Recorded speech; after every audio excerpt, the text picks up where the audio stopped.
It is Friday, June the 22nd, 2012. We are located in Lake Geneva, Wisconsin, and we're going to be interviewing a gentleman with us, Mr. Jack Moelmann. This is Father Gus Franklin speaking at the moment. Most of you probably know Jack, but we're going to find out more about his background and what makes him tick. So Jack, how did you first get started in music? Oh, it was a long time ago. I think when I was about 2 years old or so, my parents would take us to other people's homes, and these are the days when it seemed like every house had a piano in it, an organ, or some sort of musical instrument. And, and I'd tinker around with it. And I was also interested in electricity, so I was turning lamps on and off and anything that had a push button someplace. And I did this for several years. In fact, one Christmas, my parents bought me one of these little little pianos, you know, the little toy piano with a bench. And I sat and fooled around with that. It sounded more like a set of bells than it did a piano. Then they even got me an organ that had it was a reed organ of some sort, just a little thing, and it had pump pedals on it, and I was intrigued with it. And finally, my parents were not really into music and were not into the organ or the piano. And finally they broke down and bought me a piano when I was about 7, a Line and Healy piano. That was the company up in Chicago, because I was born and raised in Oak Park, which is a suburb of Chicago. And I remember they bought this piano, Line and Healy. It was an Everett Spinet, and brought it home. And they had to take it back because the keys started turning yellow. I think their elephants smoked or something. And so they took it back, and in comes another one. And that's how I got started with it. And then the lessons is another story. Well, tell us about the lessons. Well, there was peer pressure on the part of everybody in the area. The other kids were all taking piano lessons. In those days, that's what you did. In addition to school activities, you took piano lessons. And there was this one teacher in the Oak Park area. Her name was Ruth Wilkins, who was the most expensive, $10 a half hour, and supposedly the best teacher around. And many of the kids took from Ruth Wilkins. She had a waiting list, and she couldn't take me when it was time for my father to find a piano teacher. So I had this other lady. Her name was Miss Armstead. She was a strange gal. She came in with this big hat. She looked like an Indian off the reservation. In fact, she was almost like her reservation was canceled. But she started out, and you couldn't read the music after a while because she had all the little stars and totem poles and barber poles and everything, whether you did good or bad. There were some songs that I had that hardly had any notation on it because I didn't like the song and I didn't play it very well either. So when I was about 8 years old, 8 months after this teacher, Miss Armstead, my father got a phone call, and Ruth Wilkins, Miss Wilkins we called her, and she had an opening in her busy list of students. So I got a chance to go where the rest of the kids out in the street were going to go have piano lesson with Ruth Wilkins. Well, I went. She was in Oak Park. Those days you traveled by bus for a dime. I got there usually on a Wednesday or Saturday afternoon. She had other kids lined up. It was a little modest home. She had these kids lined up on her front porch. She had 2 little grand pianos in this little living room. And she ran the thing like a dentist's office. She would have one kid taking the lesson while another kid came in, was poised at the other bench, and when the bell rang with the egg timer, or maybe it was sand went to the bottom of it, I don't know. She'd swing around, the other kid would go out, another kid would come in, and the other kid had a lesson. It was crazy. So I did this for about 2 years, I guess. She was trying to teach me this song, The March of the Wee Folk. I hated the song. I wasn't too thrilled about her. But I tolerated the song.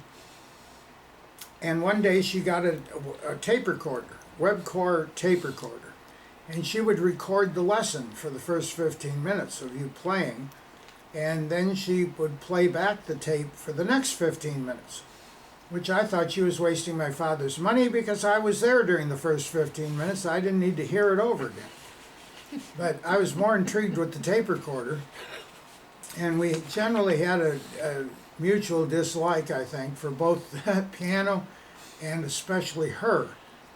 I went home one Saturday when I was about 10 and a half. My father got a phone call, and she said that he was wasting his money and she was wasting her time.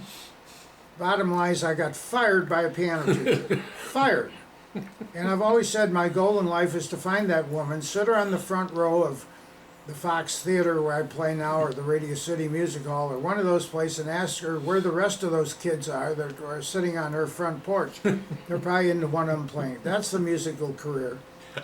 So, Jack, how and when did you become interested in the organ? Well, I was in the church choir, Grace Episcopal Church in the same town. And I was boy soloist. Don't ask me if I sing nowadays because I don't. We had a 4-manual, that's 4 keyboards, 70-some ranks worth of Cassavant pipe organ in the Episcopal Church. And being in the choir got me close to it. It was a men and boys choir, paid, by the way. The boys were paid.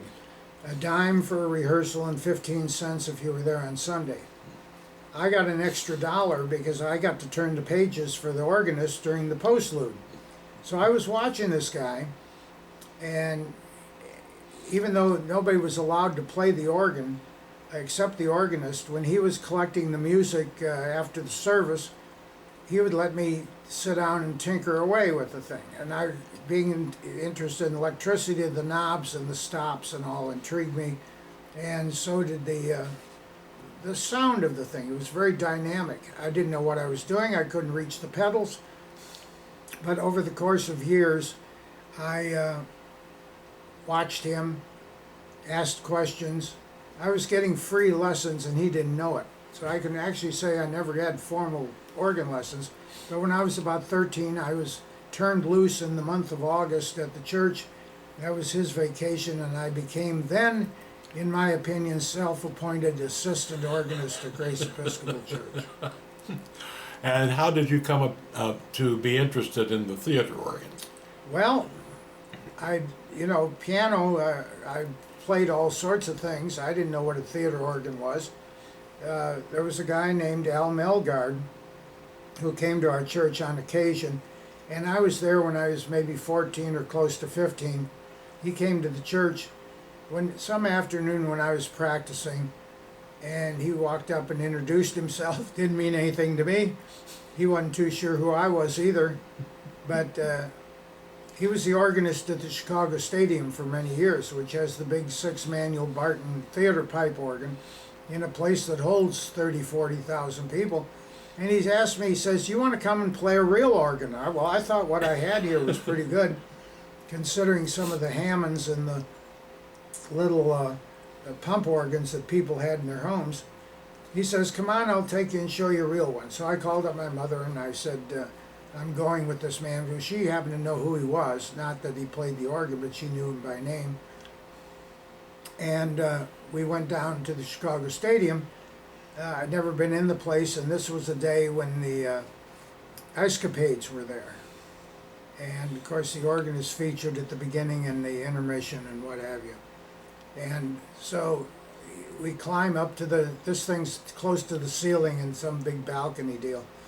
And I looked at that and I thought, because I didn't know those other words then, but I thought, my gosh, look at this thing. And so he turned it on and played a little bit. And I thought, my gosh, this is really something. He says, "Do you want to try it?" Try it? I can't even reach it.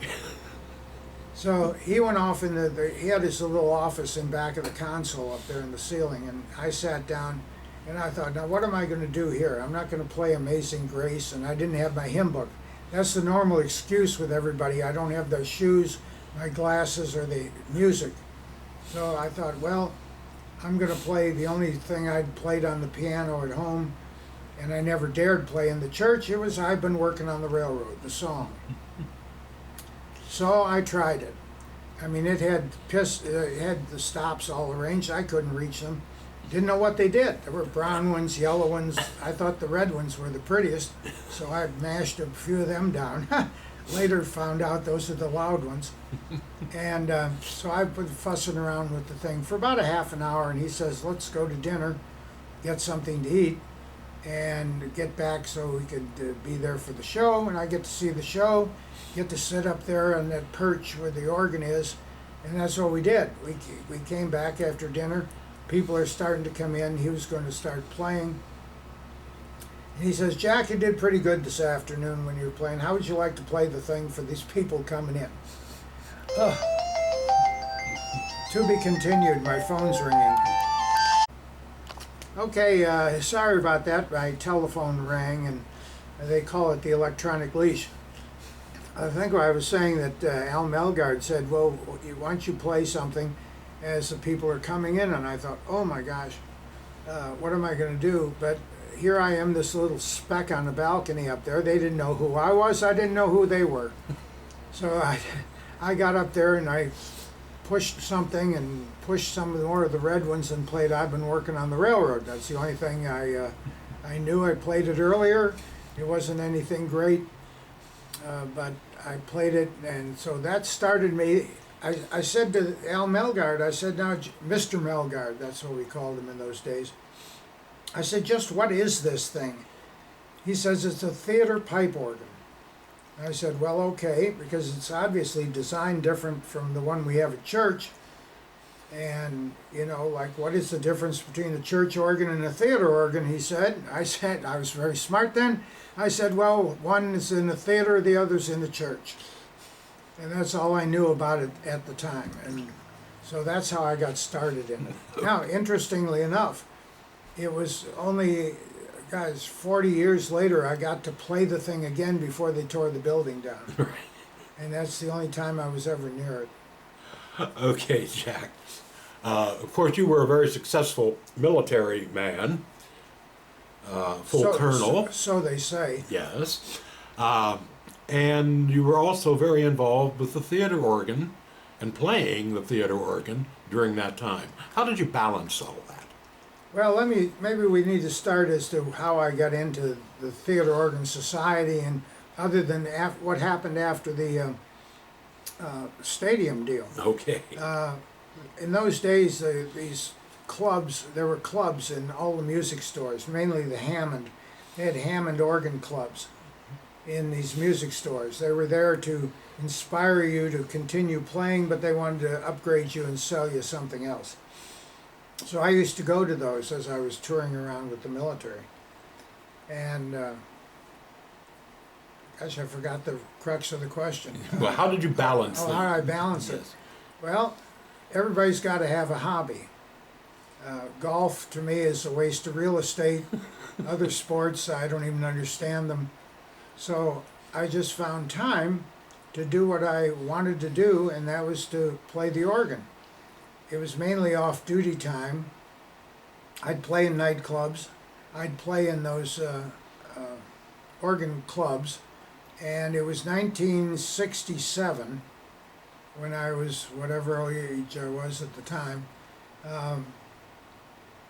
went to a American Theater Organ Enthusiasts, ATOE, meeting in not Schenectady, New York. It was somewhere in Connecticut, at the invitation of one of the people in these Hammond organ stores. They said, come on, we want to show you something.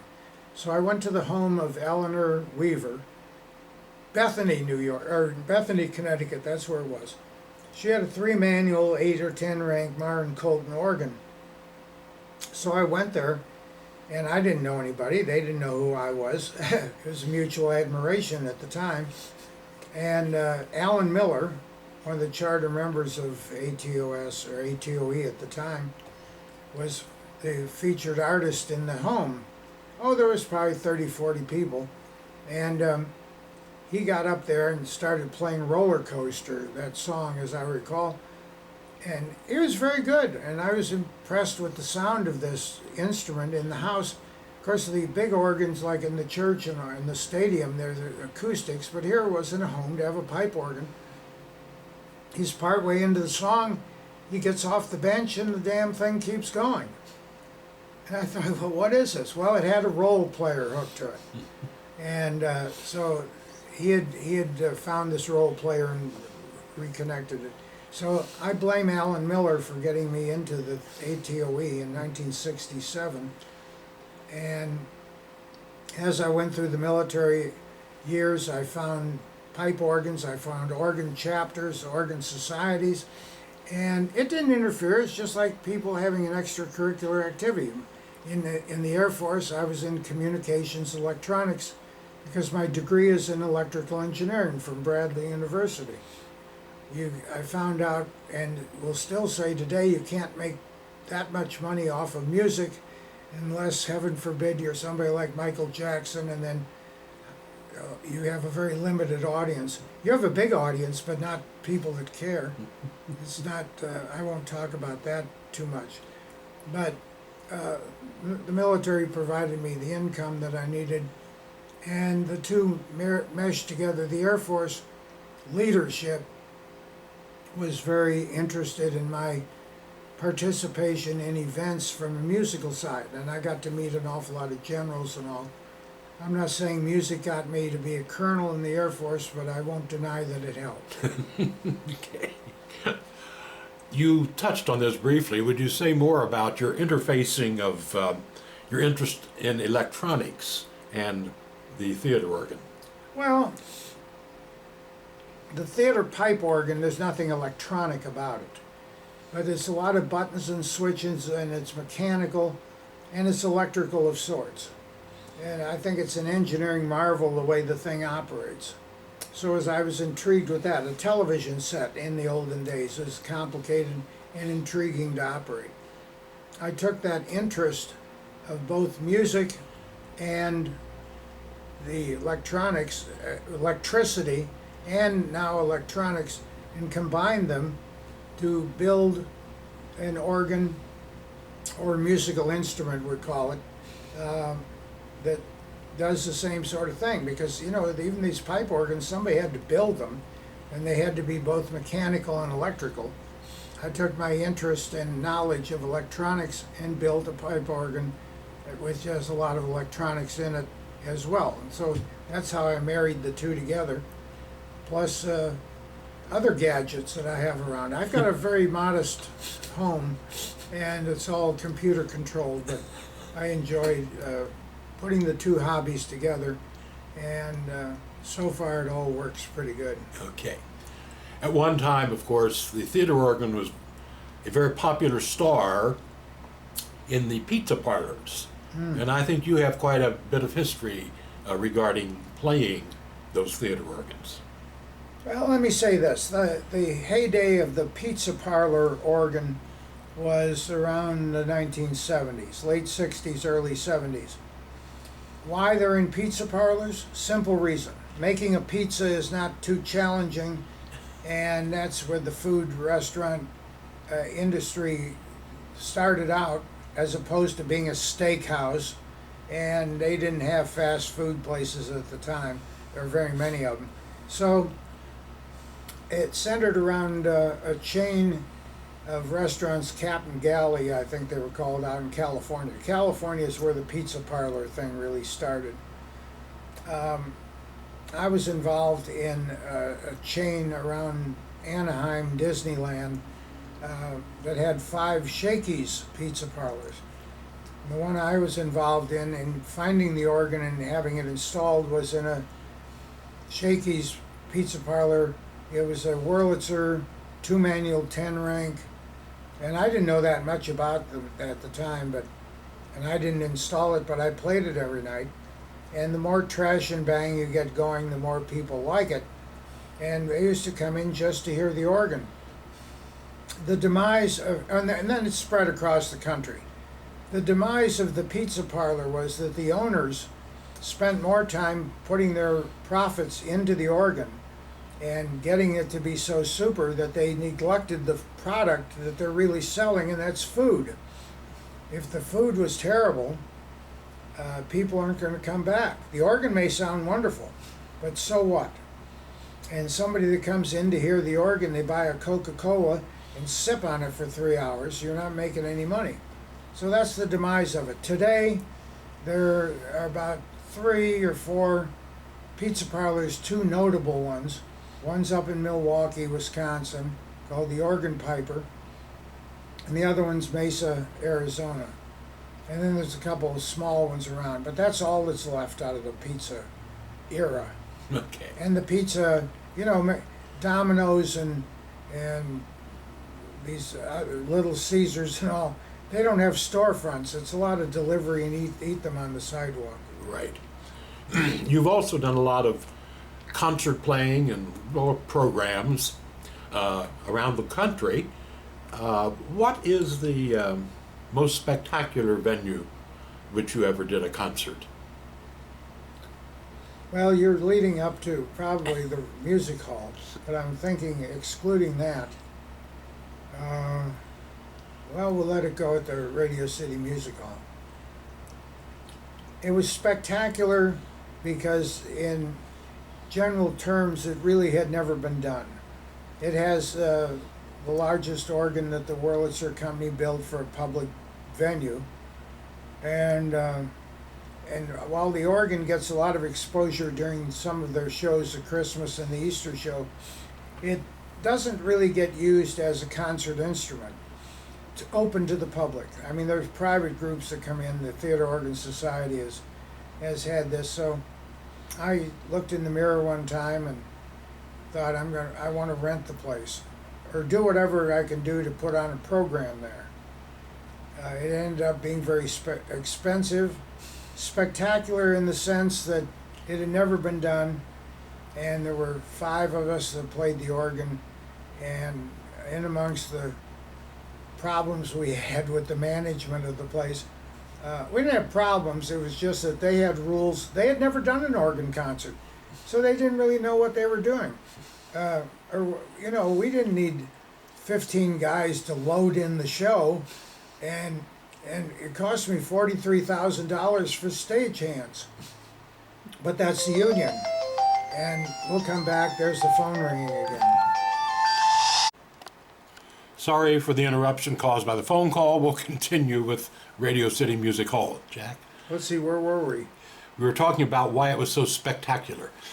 Well, it was spectacular because it really had never been done before as an organ concert. And it was even a little spectacular on my part and the music hall because no individual had ever rented the music hall to do anything. And so I did it under the auspices of TOSI, which is Theater Organ Society International, because they needed some sort of organization to deal with it, at least have their name. And I had the thing fairly well lined up. We had 5 organists. We had very limited time. We could get in there at 8 o'clock. But this was August 9th, that's the date I believe, August 9th, 2008. And Gus Franklin, who's asking the questions today, he and I went the 21st of June, to meet with the music hall people and the stagehand chairman or the guy in charge of that, the lighting guy and the sound guy and whoever. And we thought we'd get a chance to play the organ. We met with the people and talked about miking the organ. We were going to put microphones on the organ, but it hadn't been used in years. And after we got done arranging things, because they told me, I said, why do I have to pay $43,000 for the stagehands? They said, well, there's a prop guy and there's this guy and lighting and microphones and sound and all. I said, look, we're going to use one microphone, permanently focused lights, and we don't need all the prop. We're not going to build anything. and stagehands. I said, there's no big production here, but they said, yes, but you need people to load in the show. I said, load in the show, all we're going to do is probably bring a laptop computer and a hanging bag with a tuxedo and a pair of shoes. That's loading in the show. Well, that's the union. And so it came time to this little gathering on the 21st of June, and I told Gus, who was with me, well, let's go up and play the organ. Well, the organ guy was there, and he says, well, you can't because it doesn't work. There was something wrong with the wind lines, and they were taken apart. So I said, can we at least sit at the thing? They had Howard seats on both consoles, which they've used for years. One of my discussion points is, do you have regular benches? And they did, which we managed to use at the concert itself. Notwithstanding, when we were rehearsing a little bit before, the one on the second console fell apart. And of course, that's when we realized that that's why we needed the carpenters and the prop guys to fix the bench. But anyway, we went up and sat at the Howard seat on this day that the organ didn't work. And that picture, not in this shirt, but a picture of Hawaiian shirts and all, Hawaiian shirt that I had, is the picture that went around the world in all the news media of me sitting at the console of the mighty Wurlitzer at Radio City Music Hall. Little did anybody know that the thing didn't even work. It wasn't even turned on. So that was that. The show itself was attended by about 1,000 people, and I think they all had a good time. It was close to 3 hours. Spectacular in so far. It was an organ concert open to the public, held in one of the great theaters of the United States, on the largest organ ever made by Wurlitzer for a public venue. So I've written a little booklet about it called The Rest of the Story. Anybody that wants it can send me an email and I'll give them a copy. It's called The Rest of the Story, and at the end it says, would I do it again? And in very, very small print it says, maybe. So that's the musical. Thank you, Jack. I think it's probably time to bring this session to a conclusion. However, I invite you all to stay tuned.